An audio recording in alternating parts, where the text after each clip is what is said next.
പ്രസാദം ഭാഗം 8. ദിവസങ്ങൾ മുന്നോട്ടേക്ക് പോയി. നാളെയാണ് വൈശാഖിൻ്റെ കല്യാണം.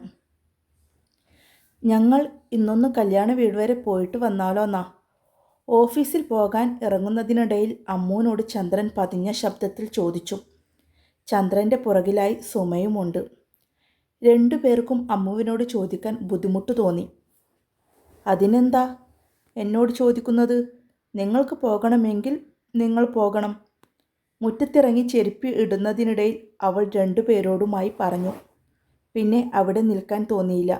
അവൾ വേഗം ഇറങ്ങി. ഇനിയും അച്ഛൻ്റെയും അമ്മയുടെയും മുഖത്ത് നോക്കാൻ കഴിയില്ല. എത്ര തന്നെ മനസ്സിനെ പാകപ്പെടുത്താൻ നോക്കിയാലും ഏത് നിമിഷവും തകർന്നു പോകാവുന്ന രീതിയിലാണതുള്ളത്. അമ്മുവിൻ്റെ വിഷമം ആരും കാണേണ്ട. ഇനി മറക്കാനുള്ളതാണ്. അമ്മുവിൻ്റെ പ്രണയം മറ്റൊരാൾക്ക് സ്വന്തമാകാൻ പോകുകയാണ്. അത് തന്നെയാണ് നല്ലതും. തന്നെ മനസ്സിലാക്കാത്ത ഒരാളെ എങ്ങനെയാണ് ജീവിതകാലം മുഴുവൻ കൂടെ കൂട്ടുന്നത്? മനസ്സിനെ പലതും പറഞ്ഞു പാകപ്പെടുത്താൻ ശ്രമിച്ചു കൊണ്ടിരുന്നു. അവളുടെ മനസ്സ് വീണ്ടും ഓരോ ചിന്തയിലേക്ക് ചലിച്ചു. അതിനൊപ്പം അവളുടെ കാലുകളുടെ വേഗതയും കൂടി. നേരത്തെ ആണല്ലോ. അമ്മു ഓഫീസിലേക്ക് കയറിയ ഉടനെ സെക്യൂരിറ്റിക്കാരൻ പുഞ്ചിരിയോടെ ചോദിച്ചു. അയാൾക്ക് പുഞ്ചിരി തിരിച്ചു കൈമാറി അവൾ അകത്തേക്ക് കയറി. ആരും എത്തിയിരുന്നില്ല. ചെയ്യാനുള്ള വർക്കൊക്കെ ഇന്നലെ കംപ്ലീറ്റ് ചെയ്തതാണ്. അന്ന് ആ കാർ യാത്രയ്ക്ക് ശേഷം മാനേജർക്ക് എല്ലാ കാര്യത്തിലും കടുംപിടുത്തം കുറഞ്ഞു. അമ്മുവിനെ പോലെ തന്നെ മറ്റുള്ളവർക്കും അത് സഹായകരമായിരുന്നു. 10 മണിയോട് അടുത്തതും ഓരോരുത്തരായി ബാങ്കിലേക്ക് വന്നു. 9:30 മണിയാകുമ്പോഴേക്കും മാനേജറും എത്തിയിരുന്നു. രജിസ്റ്റർ കൊണ്ടുപോകുമ്പോഴേക്കും എല്ലാവരും സൈൻ ചെയ്ത് അറ്റൻഡറെ ഏൽപ്പിച്ചു. നീ ഇന്ന് നേരത്തെയാണല്ലേ? ലിസി ക്യാബിനിൽ ഇരിക്കുന്നതിന് മുന്നേ അമ്മുവിൻ്റെ അടുത്തേക്ക് പോയി ചോദിച്ചു. ഡി, നാളത്തെ ഫംഗ്ഷന് മാനേജറെ വിളിക്കണോ? പതിഞ്ഞ സ്വരത്തിൽ അമ്മുവിൻ്റെ കാതോരം പോയി ലിസി ചോദിച്ചു. എല്ലാവരെയും വിളിക്കുമ്പോൾ അദ്ദേഹത്തെയും വിളിക്കാതിരുന്നാൽ അത് മോശമല്ലേ ചേച്ചി? ചേച്ചിയുടെ ഇഷ്ടം. അതല്ലേടി, സാറ് എന്തെങ്കിലും പറയുമോന്നാ? നിഷ്കളങ്കത ഭാവത്തിൽ അമ്മുവിനെ നോക്കി ലിസി. ചേച്ചി വിളിക്കൂന്ന്. വരുന്നതും വരാത്തതും അദ്ദേഹത്തിൻ്റെ ഇഷ്ടം. നാളത്തെ ഫംഗ്ഷൻ സാർ എന്തായാലും അറിയും. അപ്പോൾ പിന്നെ സാറിനെ വിളിക്കാതിരുന്നാൽ? ചോദ്യഭാവത്തോടെ അമ്മു ലിസിയെ നോക്കി. വിളിക്കാലേ? ദേ, ഇപ്പോൾ തിരക്കൊന്നുമില്ല. ഇപ്പോൾ തന്നെ പോയി പറഞ്ഞു വാ. ലിസി തലയാട്ടി ക്യാബിൽ നിന്നും പുറത്തേക്ക് ഇറങ്ങി മാനേജറുടെ റൂമിലേക്ക് പോയി. കുറച്ച് സമയം കഴിഞ്ഞപ്പോൾ ലിസി മാനേജറുടെ റൂമിൽ നിന്നും നേരെ അമ്മുവിൻ്റെ അടുത്തേക്ക് വന്നു. എന്തു പറഞ്ഞു? മുന്നിൽ നിൽക്കുന്ന ലിസിയോട് അമ്മു ചോദിച്ചു. ക്ഷണിച്ചിട്ടുണ്ട്. റൂട്ടെല്ലാം ചോദിച്ചിരുന്നു. ഞാൻ പറഞ്ഞു കൊടുത്തു. അപ്പോൾ വരുമായിരിക്കും അല്ലേ? ഉറപ്പൊന്നുമില്ല. നീ വരില്ലേ? വരും ചേച്ചി. വർക്ക് നടക്കട്ടെ. ലിസി തൻ്റെ ക്യാബിനിലേക്ക് പോയിരുന്നു. ലിസി പോയതും അമ്മു കണ്ണിൽ കുമിഞ്ഞുകൂടിയ കണ്ണുനീർ ആരും അറിയാതെ ഒപ്പിയെടുത്തു. വരും ചേച്ചി. നാളെ എൻ്റെ പ്രണയം ഇല്ലാതാവുന്ന ദിനമല്ലേ? തൻ്റെ കൺമുന്നിൽ നിന്നും തൻ്റെ പ്രണയം മറ്റൊരാളുടെ ആകുന്നത് എനിക്ക് കാണാൻ വയ്യ, അവൾ മനസ്സിൽ മൊഴിഞ്ഞു. നീ നേരത്തെ എത്തിയോ അമ്മു? കല്യാണ വീട്ടിൽ നിന്നും സന്ധ്യയ്ക്ക് സുമ വീട്ടിലേക്ക് വന്നതാണ്. അമ്മ എന്തേ ഇങ്ങ് പോന്നേ? പുടവ കൊണ്ടുപോകേണ്ടേ? കയ്യിലെ ചായ ഓരോ സിപ്പായി കുടിച്ചുകൊണ്ട് അമ്മു ചോദിച്ചു. ഇല്ല, ഞാൻ പോകുന്നില്ല. എന്തോ വയ്യ, നല്ല തലവേദന. ചന്ദ്രേട്ടനോട് പറഞ്ഞിട്ട് ഞാനിങ്ങ് പോന്നു. അമ്മുവിനെ നോക്കാതെ അലസഭാവത്തിൽ പറഞ്ഞുകൊണ്ട് സുമ അകത്തേക്ക് പോയി. പക്ഷേ സുമയുടെ മനസ്സ് വിങ്ങുന്നത് അമ്മു കണ്ടിരുന്നു. എത്ര തന്നെ ഒളിച്ചു വെക്കാൻ നോക്കിയാലും കടിഞ്ഞാൻ പൊട്ടിപ്പുറത്തു വരും. അമ്മേ. കട്ടിലിൽ കിടന്ന് തേങ്ങിക്കരയുന്ന സുമയുടെ അടുത്തേക്ക് അമ്മു ഇരുന്നു. എന്തിനാ അമ്മ കരയുന്നത്? എന്നെ വേണ്ടാത്ത ഒരാളെ എനിക്ക് എന്തിനാ അമ്മേ? ദേ, എഴുന്നേറ്റേ. ഇതിനാണോ അങ്ങോട്ടേക്ക് പോയത്? അമ്മു സുമയെ പിടിച്ചെഴുന്നേൽപ്പിച്ചിരുത്തി. സുമ പെട്ടെന്ന് പൊട്ടിക്കരഞ്ഞുകൊണ്ട് അമ്മുവിൻ്റെ ചുമലിലേക്ക് വീണു. വയ്യ മോളെ, എനിക്ക് അവിടെ നിൽക്കാൻ. എല്ലാവരുടെയും മുഖത്ത് പരിഹാസമാണ്. ലതയ്ക്ക് പോലും ഞങ്ങൾ പോയത് ഇഷ്ടമായില്ല. ഞങ്ങൾ അവിടെ ഒരു അധികപ്പറ്റ് പോലെയാണ്. ചന്ദ്രേട്ടൻ തന്നെയാണ് എന്നോട് ഇവിടേക്ക് വരാൻ പറഞ്ഞത്. അദ്ദേഹത്തിന് ഒഴിഞ്ഞു മാറാൻ വരാൻ കഴിയില്ലല്ലോ. ഓരോന്ന് പറഞ്ഞുകൊണ്ട് സുമ ആർത്ത് കരഞ്ഞു. സുമയോടൊപ്പം അമ്മുവും കരയുന്നുണ്ട്. നമുക്ക് ആരും വേണ്ട അമ്മേ, നമുക്ക് നമ്മൾ മതി. നമ്മളെ മനസ്സിലാക്കാത്ത ആളുകളെ നമുക്കെന്തിനാ? നമുക്കും ജീവിക്കണ്ടേ? ജീവിക്കണം അമ്മേ. എല്ലാവരുടെയും മുന്നിൽ തോൽക്കാതെ ജീവിച്ചു കാണിച്ചു കൊടുക്കണം. തൻ്റെ ചുമലിൽ കിടന്നു കരയുന്ന അമ്മയെ അവൾ ഉയർത്തി എഴുന്നേൽപ്പിച്ചു. സുമയുടെ 2 കണ്ണുകളും അവൾ തൻ്റെ കയ്യാലെ അമർത്തി തുടച്ചു കൊടുത്തു. കരയരുത് അമ്മേ. ഞാൻ തളർന്നു പോകാതിരിക്കുന്നത് നിങ്ങളെ 2 പേരെയും ഓർത്തിട്ടാണ്. നിങ്ങളും ഇങ്ങനെയായാൽ. ബാക്കി പറയാൻ കഴിയാതെ അമ്മു വിതുമ്പി പൊട്ടി. ഇല്ല മോളെ, അമ്മ കരയില്ല. ദേ മോള് കരയല്ലേ. സുമ വേഗം കണ്ണുകൾ തുടച്ച് അമ്മുവിൻ്റെ തൻ്റെ നേർക്കു പിടിച്ചിരുത്തി. മോള് പറഞ്ഞതുപോലെ നമുക്ക് ജീവിച്ച് കാണിച്ചു കൊടുക്കണം. അന്ന് എൻ്റെ മോളെ കുറ്റം പറഞ്ഞവരെ കൊണ്ടെല്ലാം മാറ്റി പറയിപ്പിക്കണം. രാവിലെ അമ്മ പോകുന്നില്ലേ? പോകേണ്ടെന്ന് കരുതിയതാ, പക്ഷെ ഇനി പോകണം. ആരുടെ മുന്നിലും ഇനിയും തോറ്റു കൊടുക്കാൻ വയ്യ, അല്ലേ മോളെ? അതെ അമ്മേ. അമ്മുവും തൻ്റെ നിറകണ്ണുകൾ തുടച്ച് അമ്മയെ നോക്കി പുഞ്ചിരിച്ചു. മനസ്സിൻ്റെ വിങ്ങലിനെ അടക്കിപ്പിടിച്ചുള്ള പുഞ്ചിരി. രാവിലെ വരാമെന്ന് പറഞ്ഞിട്ട് ഇപ്പോഴാണോ എത്തുന്നത്? ലിസിയുടെ വീട്ടിലേക്ക് എത്തിയതും ലിസി ഓടി വന്ന് അമ്മുവിനെ കെട്ടിപ്പിടിച്ചു പരിഭവം പറയുകയാണ്. എൻ്റെ ചേച്ചി, ബസ് കിട്ടി ഇങ്ങ് എത്തേണ്ടേ? സമയം നോക്കിയേ, 9:30 മണി ആയില്ല. ലിസിയെ പിടിച്ച് അകത്തേക്ക് കയറുന്നതിനിടെ അമ്മു പറഞ്ഞു. എവിടെ പിറന്നാളുകാരി? അകത്തേക്ക് കയറി അമ്മു ചുറ്റും നോക്കി. അവൾ അപ്പുറത്തുണ്ട്. വല്യമ്മച്ചിയും അമ്മച്ചിയും ഒക്കെ വന്നിട്ടുണ്ട്. ചേട്ടായിക്ക് ലീവ് കിട്ടാത്തത് കൊണ്ട് അടുത്ത മാസമേ വരാൻ പറ്റും. പിന്നെ മോളുടെ 1-ാം പിറന്നാളല്ലേ, ഇച്ചായന് നിർബന്ധം ആഘോഷിക്കണമെന്ന്. ചേട്ടായിക്ക് നിർബന്ധം. പിന്നെ ഞാനായി എതിർക്കാൻ നിന്നില്ല. ചേച്ചി, മോളെ ഒന്ന് എടുത്തു വാ, ഞാനൊന്ന് കാണട്ടെ. നീ ഇവിടെ നിൽക്കാതെ അപ്പുറത്തേക്ക് വാ, അവിടെ എല്ലാവരെയും പരിചയപ്പെടുത്തി തരാം. അമ്മച്ചി നേരത്തെയും നിന്നെ ചോദിച്ചതേയുള്ളൂ. ലിസി അമ്മുവിൻ്റെ കയ്യിൽ പിടിച്ച് കുഞ്ഞുള്ള റൂമിലേക്ക് പോയി. അമ്മച്ചി, ഇതാ ഞാൻ പറഞ്ഞ ആൾ. അമ്മുവിനെ റൂമിലേക്ക് കയറ്റി അവിടെ ഇരിക്കുന്നവരോടെയെല്ലാം അമ്മുവിനെ ചൂണ്ടിക്കാട്ടി പറഞ്ഞു. ഇതാണോ നീ പറഞ്ഞ കൊച്ച്? വാ മോളെ, വന്ന കാലേ നിൽക്കാതെ ഇവിടത്തേക്കിരിക്ക്. ലിസിയുടെ അമ്മച്ചി വേഗം അമ്മൂനെയും കൂട്ടി വന്ന് കട്ടിലിൻ്റെ ഒരരികത്തിരുത്തി. അവളുടെ തൊട്ടു പുറകിലായി കളിപ്പാട്ടം കൊണ്ട് കളിക്കുകയാണ് ലിസിയുടെ മകൾ അയാന.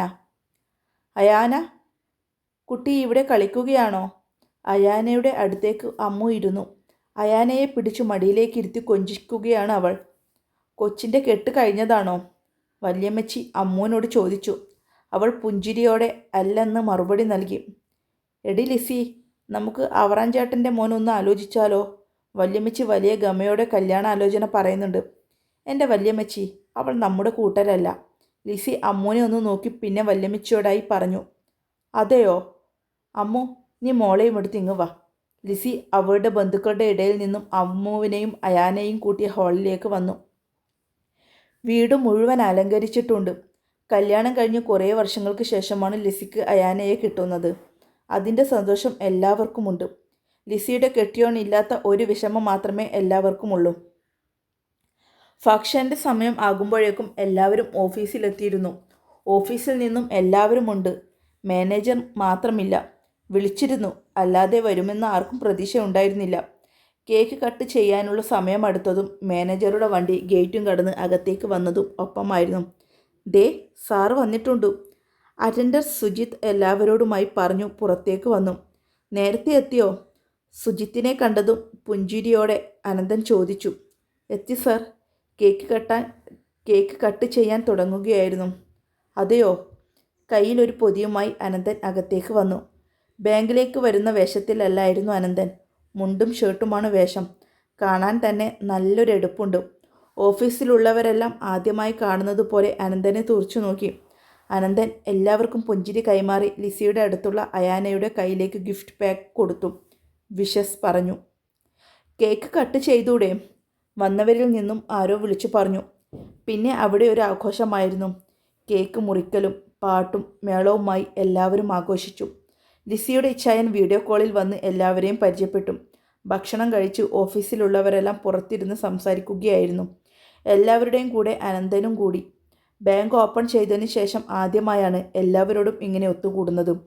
അതിൻ്റെ സന്തോഷം എല്ലാവർക്കുമുണ്ട്. സംസാരത്തിനിടെ അമ്മുവിൻ്റെ ഫോണിലേക്ക് മെസ്സേജ് ടോൺ ഓരോന്നായി വന്നു. ഒരുപാടുണ്ടല്ലോ അമൃത മെസ്സേജ്. മെസ്സേജ് ടൂൺ കേട്ട് രാഹുൽ അമ്മുവിനെ കളിയാക്കി. എല്ലാവരെയും നോക്കി ഒന്ന് പുഞ്ചിരിച്ച് ബാഗിൽ നിന്നും ഫോൺ എടുത്ത് വാട്സപ്പ് ഓൺ ചെയ്തു.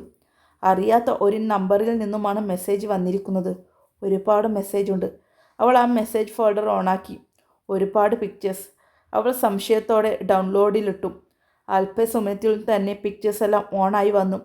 ആ പിക്ചേഴ്സ് കണ്ടതും അവളുടെ ഹൃദയം നിലക്കുന്നത് പോലെയായി. അവൾ അറിയാതെ അവളുടെ കണ്ണുകൾ നിറഞ്ഞു വന്നു.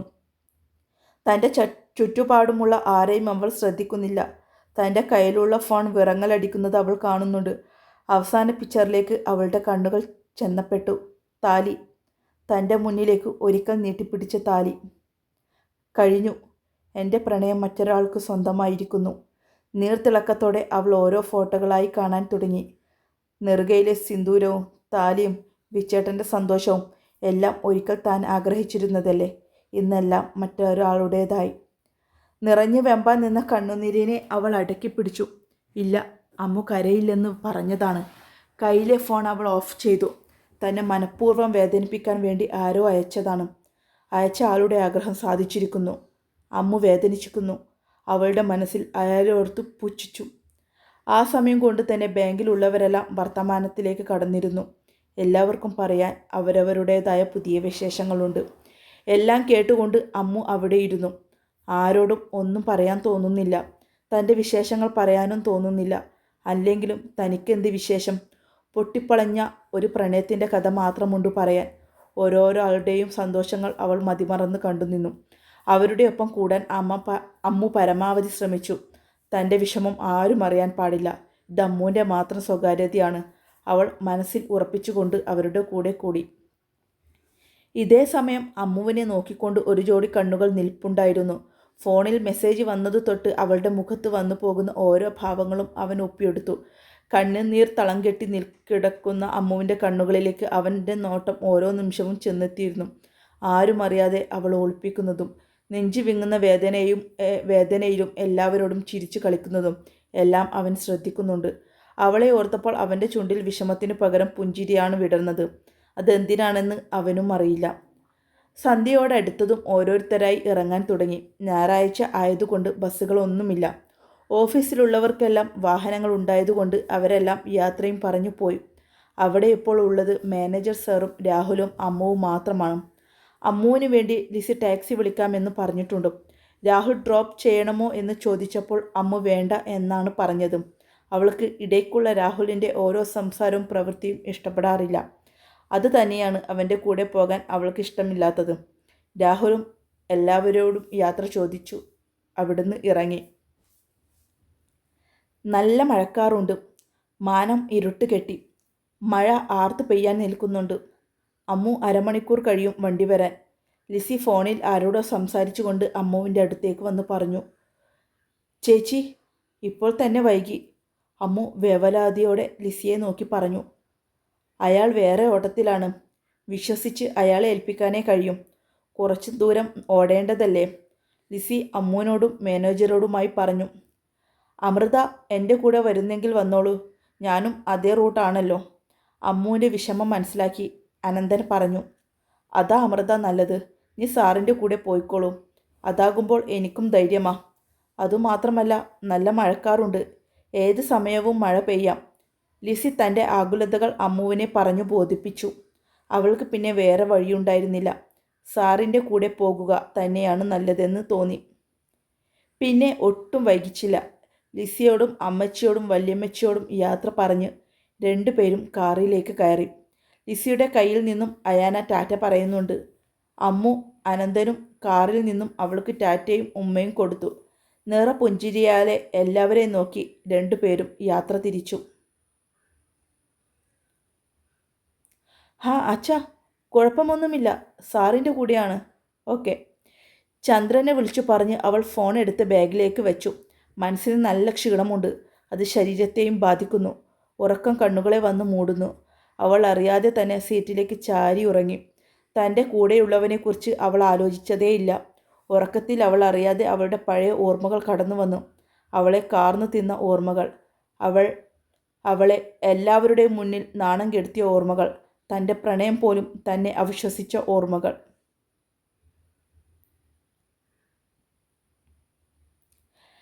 അതിനിടയിലാണ് കവിത ചേച്ചിക്ക് വിശേഷമുണ്ടെന്നറിഞ്ഞത്. പിന്നെ ബാംഗ്ലൂരിൽ നിർത്തിക്കാതെ ചേച്ചിയെ നാട്ടിലേക്ക് കൊണ്ടുവന്നു. ക്ഷീണമായതുകൊണ്ട് ചേച്ചി ചേച്ചിയുടെ വീട്ടിൽ തന്നെ നിന്നു. ഇടയ്ക്ക് ഞങ്ങളൊക്കെ ചേച്ചിയെ കാണാൻ പോകും. ആ പോക്ക് എത്തിച്ചത് മറ്റൊരു മുഹൂർത്തത്തിലേക്കായിരുന്നു. കവിതേച്ചിയെ കാണാൻ പോകാറുള്ള ഓരോ ദിനങ്ങളും ഞങ്ങൾ ആസ്വദിച്ചു. വീട്ടിൽ നിന്നുമുള്ള ഒരുതരം രക്ഷപ്പെടൽ തന്നെയായിരുന്നു അത്. മാധവൻ മാഷ് സ്കൂളിലെല്ലാം കുറച്ച് സ്ട്രിക്റ്റ് ആയിരുന്നെങ്കിലും വീട്ടിൽ അങ്ങനെയല്ലായിരുന്നു. ഞങ്ങൾക്ക് ഓരോ കഥ പറഞ്ഞു തരാനും കവിത ചൊല്ലിത്തരാനും അദ്ദേഹത്തിന് നല്ല ഉത്സാഹമായിരുന്നു. ഓരോ ദിനങ്ങളും ഞങ്ങൾ ആസ്വദിച്ചു. ഇടയ്ക്ക് കിച്ചുവേട്ടനെയും കാണും. ഒരു പുഞ്ചിരിയിൽ മാത്രം ഞാൻ ആ പരിചയം പുതുക്കി. അപ്പോഴും അദ്ദേഹത്തോട് കൂടുതൽ സംസാരിക്കാൻ തോന്നാറില്ല. എന്തേ അങ്ങനെയൊന്നും എനിക്കറിയില്ല. ലീവുള്ള ദിവസം വിച്ചേട്ടനും നമ്മളുടെ കൂടെ വരും. പിന്നെ കവിത ചേച്ചിയുടെ വീട്ടിൽ ആഘോഷമായിരിക്കും. അതിനിടയിൽ പ്രധാനപ്പെട്ട ഒരു കാര്യം നടന്നു. ആമയ്ക്ക് കിച്ചേട്ടനോട് ഇഷ്ടം. പക്ഷേ അവൾ തുറന്നു പറഞ്ഞിട്ടില്ല. ഇതൊക്കെ കാവേരി കണ്ടുപിടിച്ചതാണ്. പിന്നെ അത് വെച്ചായിരുന്നു അവളെ കളിയാക്കൽ. ഞാനും ഒപ്പം കൂടി. കളിയാക്കി അവസാനം അത് കാര്യത്തിലേക്ക് എത്തി. ആമയുടെ ഇഷ്ടം കിച്ചേട്ടൻ അറിഞ്ഞു. എതിർപ്പൊന്നും ഉണ്ടായിരുന്നില്ല. പ്രണയിക്കാൻ താല്പര്യമില്ലെന്ന് പറഞ്ഞു. വീട്ടിൽ എല്ലാവരും അവരുടെ കാര്യം അറിഞ്ഞപ്പോൾ ആർക്കും എതിർപ്പില്ല. ആമയുടെ പഠിപ്പ് കഴിഞ്ഞതിന് ശേഷം നോക്കാമെന്ന് എല്ലാവരും പറഞ്ഞു. ആമയ്ക്കും എനിക്കും എല്ലാവർക്കും അത് സന്തോഷമായിരുന്നു. ദിവസങ്ങൾ വീണ്ടും കടന്നുപോയി. കുറച്ചു മാസങ്ങൾ കഴിഞ്ഞപ്പോൾ കവിത ചേച്ചിക്ക് തീരെ വയ്യാതായി. ഓരോ ദിനങ്ങളും തള്ളി നീക്കുകയാണ് ചെയ്തത്. പ്രസവ സമയത്ത് ബുദ്ധിമുട്ടുണ്ടാകുമെന്ന് ഡോക്ടർ മുൻപേ പറഞ്ഞിരുന്നു. അതുകൊണ്ട് തന്നെ മനസ്സിൽ എല്ലാവർക്കും പേടിയാണ്. ഡേറ്റ് എടുക്കാനായി. ഒരു ദിവസം രാത്രി കവിത ചേച്ചിക്ക് വേദന വന്നു. ഡേറ്റ് എടുക്കാനായതുകൊണ്ട് അച്ചുവേട്ടൻ നാട്ടിലേക്ക് വന്നിട്ടുണ്ടായിരുന്നു. അതുകൊണ്ട് തന്നെ അച്ചുവേട്ടൻ വേഗം ഹോസ്പിറ്റലിലേക്ക് എത്തിച്ചു. ഞങ്ങളെല്ലാവരും കാര്യം അറിഞ്ഞ് ഹോസ്പിറ്റലിലേക്ക് എത്തുമ്പോഴേക്കും ചേച്ചി പ്രസവിച്ചിരുന്നു. നല്ലൊരു ഓമനത്വമുള്ള പെൺകുട്ടിയെ. പിന്നെ വീട്ടിലെല്ലാം ആഘോഷമായിരുന്നു. പുതിയ അതിഥി വന്നതിലുള്ള സന്തോഷം എല്ലാവരും പങ്കിട്ടു. കുഞ്ഞിക്ക് 6 മാസം എത്തുന്നതിന് മുൻപേ അച്ചുവേട്ടൻ കവിത ചേച്ചിയും കൊണ്ട് വീണ്ടും ജോലി സ്ഥലത്തേക്ക് തിരിച്ചുപോയി. ദിനങ്ങൾ ആരെയും കാത്തു നിൽക്കാതെ കൊഴിഞ്ഞുകൊണ്ടേയിരുന്നു. അതിനിടയിൽ ആമയുടെയും കിച്ചേട്ടൻ്റെയും വിവാഹകാര്യം വീട്ടിലെല്ലാം ചർച്ചാ വിഷയമായി. പഠിത്തം കഴിഞ്ഞിട്ട് ആവട്ടെ എന്ന് വീണ്ടും എല്ലാവരും പറഞ്ഞു. ഇനി ഞങ്ങളുടെ പഠിത്തം കഴിഞ്ഞാൽ 2 മാസമേ ഉള്ളൂ. ഇപ്പോൾ സ്റ്റഡി ലീവാണ്. എക്സാമും കൂടി കഴിഞ്ഞാൽ എല്ലാം തീർന്നു. അതിനുശേഷം എനിക്ക് ബാങ്ക് കോച്ചിങ്ങിന് പോകാനാണ് താല്പര്യം. ആമയ്ക്ക് കാവേരിക്കും ഇനി പഠിക്കേണ്ട എന്നാണ്. അവരിഷ്ടം എന്താണെന്ന് വെച്ചാൽ നടക്കട്ടെ എന്ന് എല്ലാവരും പറഞ്ഞു. അങ്ങനെ ലാസ്റ്റ് ഇയർ എക്സാം കഴിഞ്ഞു. എല്ലാവരും ഫ്രീ ആയി. പിന്നെ വീണ്ടും കല്യാണക്കാര്യം ചർച്ച വന്നു. ആമയോടൊപ്പം അമ്മൂൻ്റെയും നടത്തണം. മുത്തശ്ശി ചുറ്റും കൂടിയിരിക്കുന്നവരോട് എല്ലാവരോടുമായി പറഞ്ഞു. പാർക്കുട്ടിയെ, കവിതേച്ചിയുടെ മകൾ പാർവണ, പിറന്നാളായിട്ട് എല്ലാവരും അച്ചേട്ടൻ്റെ വീട്ടിൽ കൂടിയിരിക്കുകയാണ്. ചർച്ചാ വിഷയം ആമയുടെ കല്യാണവും. അതെങ്ങനെയാ അമ്മേ പെട്ടെന്ന്? നല്ലൊരു ചെക്കനെ നോക്കണ്ടേ? ഇതുവരെ അങ്ങനെയൊന്നും ആലോചിക്കാത്തത് കൊണ്ട് പെട്ടെന്ന് എങ്ങനെയാ? അച്ഛൻ മുത്തശ്ശിയോടും മറ്റുള്ളവരോടുമായി പറഞ്ഞു. ഇതൊക്കെ കേട്ടിട്ട് എനിക്കാണെങ്കിൽ തല പെരുത്തു നിൽക്കുകയാണ്. അല്പം നീങ്ങി നിൽക്കുന്ന വിച്ചേട്ടനിലേക്ക് എൻ്റെ കണ്ണുകൾ പതിഞ്ഞു. അവിടെ യാതൊരു മാറ്റവുമില്ല. എല്ലാവരും പറയുന്നത് കൂളായി കേൾക്കുന്നുണ്ട്. എൻ്റേതാണെങ്കിൽ അടുത്തു നിൽക്കുന്നവർക്ക് വരെ കേൾക്കാം നെഞ്ചിടിപ്പ്. എൻ്റെ ബന്ധത്തിലുണ്ട് ചെക്കൻ. ഒന്ന് നോക്കിയാലോ? ഗവൺമെൻറ് ഉദ്യോഗസ്ഥനാണ്. നമുക്ക് പറ്റിയ കൂട്ടരാണ്. 1-2 വട്ടം അവർ എന്നോട് സൂചിപ്പിച്ചും ചെയ്തിരുന്നു. അന്നൊന്നും മോൾക്ക് വിവാഹക്കാര്യം ആലോചിക്കുന്നുണ്ടായിരുന്നില്ലല്ലോ. അമ്മ എല്ലാവരെയും നോക്കി പറയുന്നുണ്ട്. അമ്മയ്ക്ക് നല്ല താല്പര്യമുണ്ടെന്ന് അമ്മയുടെ മുഖം കണ്ടാൽ പറയും. ഞാനാണെങ്കിൽ എന്താ ചെയ്യേണ്ടതെന്നറിയാതെ വിയർത്തു നിൽക്കുകയാണ്. വിച്ചേട്ടൻ്റെ കാര്യം ആർക്കും അറിയില്ല. ഇനിയും ആരെങ്കിലും അറിഞ്ഞില്ലെങ്കിൽ കാര്യങ്ങൾ വഷളായി കൊണ്ടിരിക്കുകയാണ്. വിച്ചേട്ടൻ അതേ നിൽപ്പ് തുടരുന്നു. ഞാൻ ആമിയെ നോക്കി. അവൾക്കും ഒരു കൂസലുമില്ല. എല്ലാവരും പറയുന്നത് സന്തോഷത്തോടെ കേൾക്കുന്നു. എൻ്റെ നോട്ടം അവളിലേക്കാണെന്ന് കണ്ടവൾ എന്നെ നോക്കി. എന്താ അർത്ഥത്തിൽ അവൾ പിരികം പൊക്കി എന്നോട് ചോദിച്ചു. ഞാൻ ചുറ്റുമുള്ളവർ പറയുന്നത് കണ്ണോട് കാണിച്ചു കൊടുത്തു. അവൾ എന്നെ സമാധാനപ്പെടുത്തുന്ന രീതിയിൽ കണ്ണടച്ചു കാണിച്ചു. എന്താ എങ്ങനെ ഒന്നും എനിക്കറിയുന്നുണ്ടായിരുന്നില്ല. എന്നാൽ നമുക്ക് അതൊന്ന് ആലോചിച്ചാലോ? അച്ഛൻ എല്ലാവരോടുമായി ചോദിച്ചു. എല്ലാവരുടെയും മുഖം സൂര്യനുദിച്ചതുപോലെയുണ്ട്. എല്ലാവർക്കും സന്തോഷം. അത് വേണ്ട മാമേ, അമ്മുവിനെ ഞാൻ കെട്ടിക്കോളാം. വിച്ചേട്ടൻ്റെ ശബ്ദം അവിടെ മുഴുവൻ മുഴുകി. എല്ലാവരും അതിശയത്തോടെ വിച്ചേട്ടനെ നോക്കുന്നുണ്ട്. ഞാനും പകപ്പോടെ വിച്ചേട്ടനെ നോക്കി. തുടരും. സ്റ്റോറി ഇഷ്ടമാകുന്നുണ്ടെങ്കിൽ ലൈക്ക് ചെയ്യണേ, കമൻറ്റും ചെയ്യണേ. ആദ്യമായിട്ടാണ് ഞാൻ ഈ പ്ലാറ്റ്ഫോമിൽ. അതിൻ്റേതായ കുറവുകൾ ഉണ്ടാകും. പതിയെ മുന്നോട്ട് പോകുമ്പോൾ ശരിയാക്കാം.